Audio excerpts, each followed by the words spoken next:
यानंतर आपण थेट विधानसभेमध्ये जाऊयात। राधाकृष्ण विखे पाटील सध्या बोलतायत। महोदय, सन्माननीय ज्येष्ठ सदस्य नाना भाऊ त्यांनी जे आपल्या भाषणाला सुरुवात करताना मी काही त्यांना थांबवलं नाही। पुन्हा पुन्हा या सरकार जो आक्षेप येतोय म्हणजे 2.5 वर्षाच्या काळामध्ये गुंडाइझमला प्राधान्य दिलं सरकारने, अशा प्रकारचा त्यांनी आरोप केला। मुळातच त्यांच्या 2.5 वर्षात काय घडलंय त्या वाजेपासून सगळे इतिहास अध्यक्षपद सांगावं लागेल। खंडण्याच्या टोळ्यागोळ्या झाल्या, लोकांचे बळी गेलेत, जे काही प्रकार 2.5 वर्षात घडले अध्यक्षमध्ये ते आपण वाचायचे का? कारण त्यांनी स्वतः आता ते म्हणतात की याला राजकीय काही रंग द्यायचा नाही, त्याच्या पलीकडे जाऊन चर्चा झाली पाहिजे। आता पुन्हा त्यांनी आता भाषणात सांगितलं की गुंडाइझमला प्राधान्य देण्याचीच भूमिका सरकारची राहिलेली आहे। अध्यक्ष महोदय, खरं म्हणजे असे आक्षेप घेणं आणि ज्या प्रकरणाची आपण चर्चा करतो अध्यक्ष महोदय, या प्रकरणाचं गांभीर्य आपण घालू म्हणजे विरोधी पक्षाला या विषयाची चर्चा करायची नाही आहे, या प्रकरणाचं फक्त राजकारण करायचं अध्यक्ष महोदय। पराभूत मानसिकतेतून हे बाहेर यायलाच तयार नाही अध्यक्ष महोदय। म्हणून माझी चर्चा सकारात्मक व्हायची असेल, खऱ्या अर्थाने या घटनेमध्ये जे दोषी आहेत त्यांच्यावर कारवाई झाली पाहिजे, सगळ्यांचं मत आहे।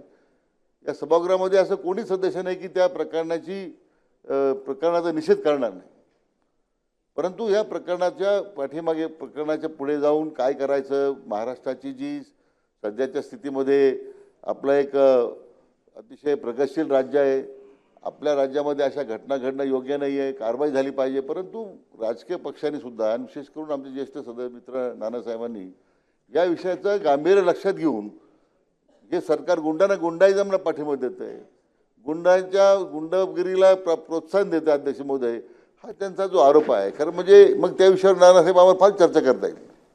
आपल्या 2.5 वर्षाच्या काळामध्ये वाजेचा खून झाला, काय झालं, 100 कोटी खंडणी गोळा करत होते, किती मंत्र्यांना जावं लागलं अध्यक्ष महोदय, मला सांगण्याची गरज नाही।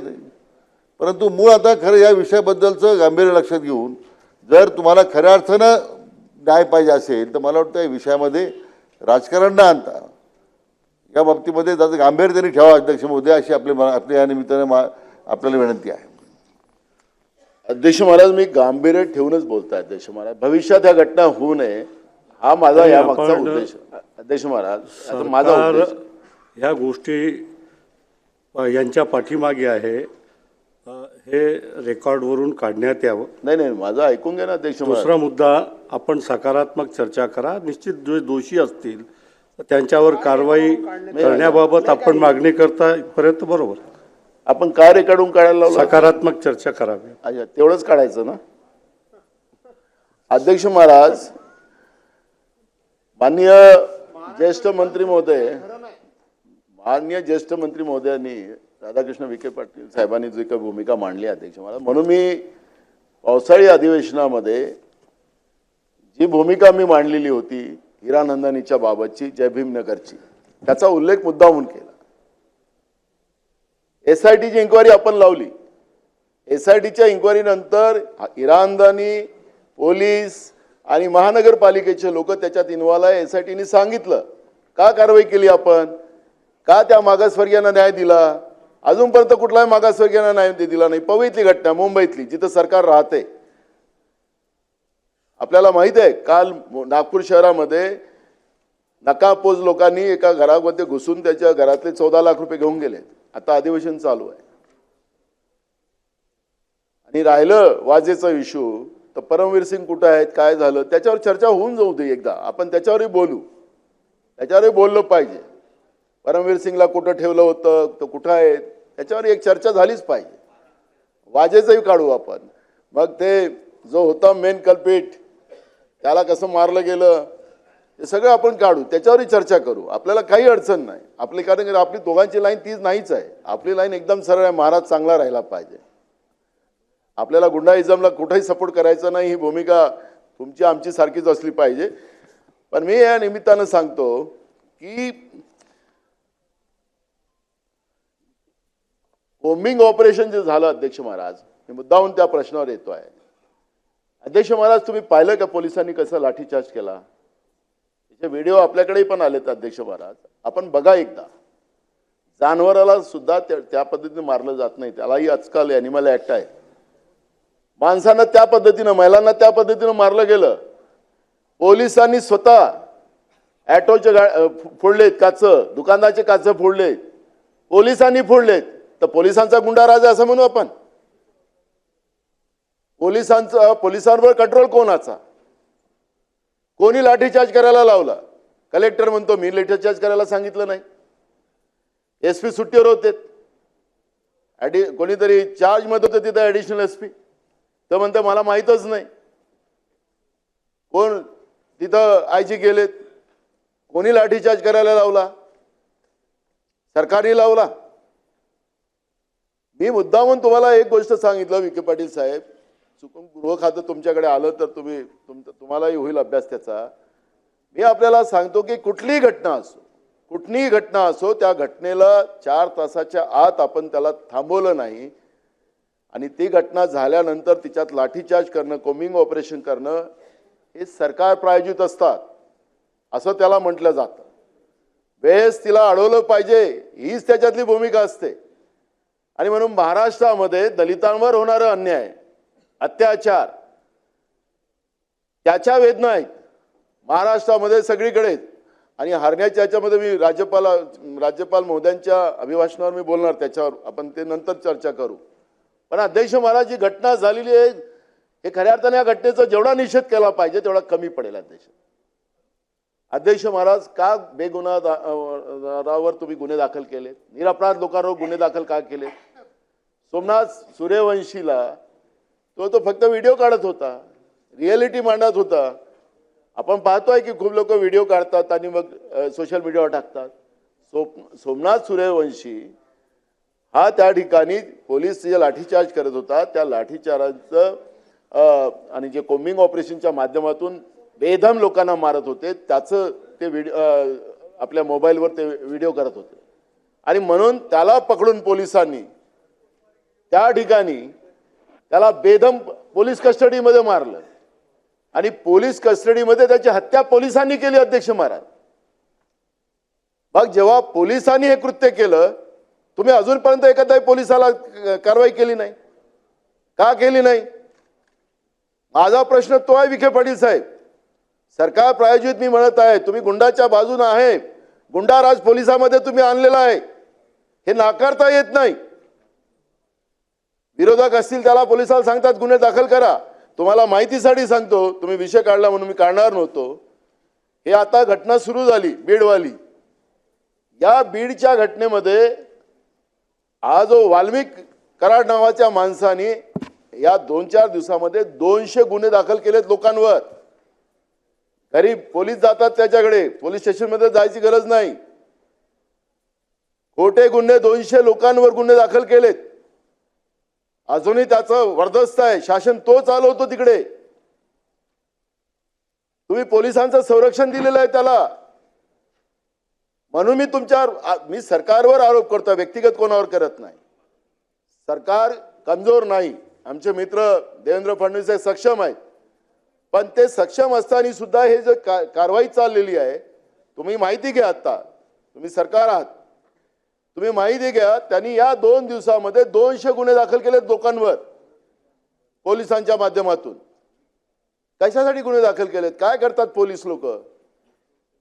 पोलीस शासनाचं ऐकतात की एका गुंड व्यक्तीचे? आणि त्याचं मी गुंड याच्यासाठी म्हणतो आहे की त्यांनी अनेक खून पाडलेत, 302 सारखे खटले त्याच्यावर चाललेले आहेत, अनेक केसमध्ये ते आहेत.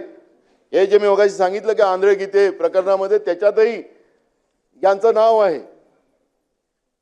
आणि म्हणून मी सांगत आहे की अजूनही पोलीस प्रशासन आणि ज्या मंत्र्यावर डाऊट आहे ते मंत्री या सभागृहात आलेच नाही. मंत्रिमंडळाची शपथ घेतली, त्या दुसऱ्या दिवशी त्यानंतर गायब झाले. आखरी काय चाललेलं बीड जिल्ह्यामध्ये हे आमदार पण मी पाहत होतो, काल म्हणत होते आमचे जितेंद्र आव्हाड की नाव घ्या, कोण आहे आका, नाव घेत नव्हते, घाबरत होते. ही परिस्थिती निर्माण झालेली आहे. विधानसभेचे आमदार सुद्धा घाबरून आहेत.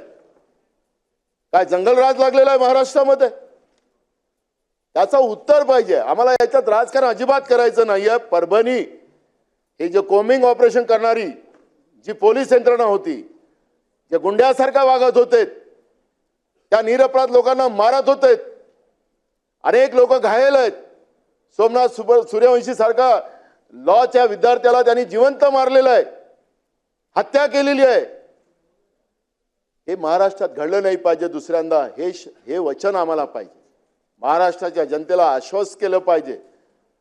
आणि म्हणून मी जे आरोप करतोय, आरोप नाही, ही वस्तुस्थिती महाराष्ट्रात आहे की ज्या पद्धतीनं हे गुंडाराज या महाराष्ट्रात चाललेलं आहे, हे 2.5 वर्षापासून चाललेलं होतं, पण आता त्याचा अंत झाला पाहिजे, हे माझी भूमिका आहे. आणि म्हणून मी या ठिकाणी राजकारण न करता माझी भूमिका स्पष्ट आहे की महाराष्ट्र, आम्ही पण अनेक वर्ष या सभागृहामध्ये काम करतोय. कधीच पाहिलं नाही या महाराष्ट्रामध्ये विधानसभेचे आमदार सुद्धा घाबरून आहेत, नाव घ्यायला तयार नाहीत. एवढी दहशत या महाराष्ट्रामध्ये आम्ही कधी पाहिली नाही. 99 मध्ये आम्ही आलो तर अनेक अरुण गवळी सारखे खूप लोक आले होते या सभागृहात. उद्या वाल्मिक कराड पण इकडे याला तर काही नवीन नाही होणार. 99 मध्ये आपण पाहिलं त्यावेळेस ते अरुण गवळीच्या जवळ कोणी बसायला पण तयार राहत नव्हते. असं आपल्याला काय करतो बाबा, त्याच्याकडे आपणच पाहत होतो सगळेजण.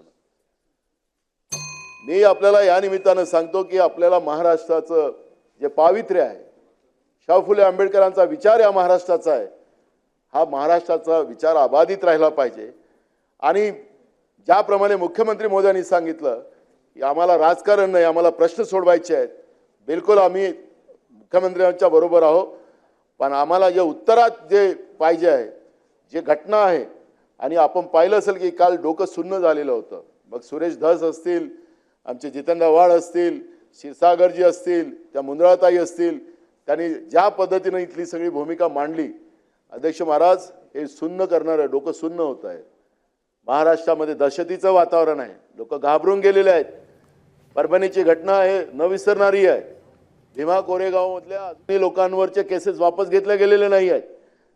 त्यांच्यावर जी कमिटी बनवली, त्या कमिटीचा रिपोर्ट आलेला आहे, तो कमिटीचा रिपोर्ट अजून प्रकाशित केला जात नाही, जनतेसमोर आणला जात नाही. आखरी दलितांवर किती अन्याय आपण करणार, हा प्रश्न या ठिकाणी निर्माण झालेला आहे. आणि म्हणून माझी नम्र विनंती अध्यक्ष महोदय सरकारला आहे की सरकारने या सगळ्या उपाययोजना चांगल्या कराव्यात आणि एक प्रकारे ह्या सगळ्या व्यवस्था चांगल्या कशा करता येईल, ह्या गुंडाराज महाराष्ट्रातला कसा संपवता येईल, याच्यावर सरकारने, आणि पोलिसांमधला जो गुंडाराज आहे, पोलीस तर अध्यक्ष महाराज मी तुम्हाला सांगतो, कारण या पोलिसांचा दोष किती आहे मला माहिती नाही. आज आपण किती लोकांना सिक्युरिटी दिली अध्यक्ष महाराज. Y+ तर आता असं आहे अध्यक्ष महाराज, कोणालाही Y+ आहे.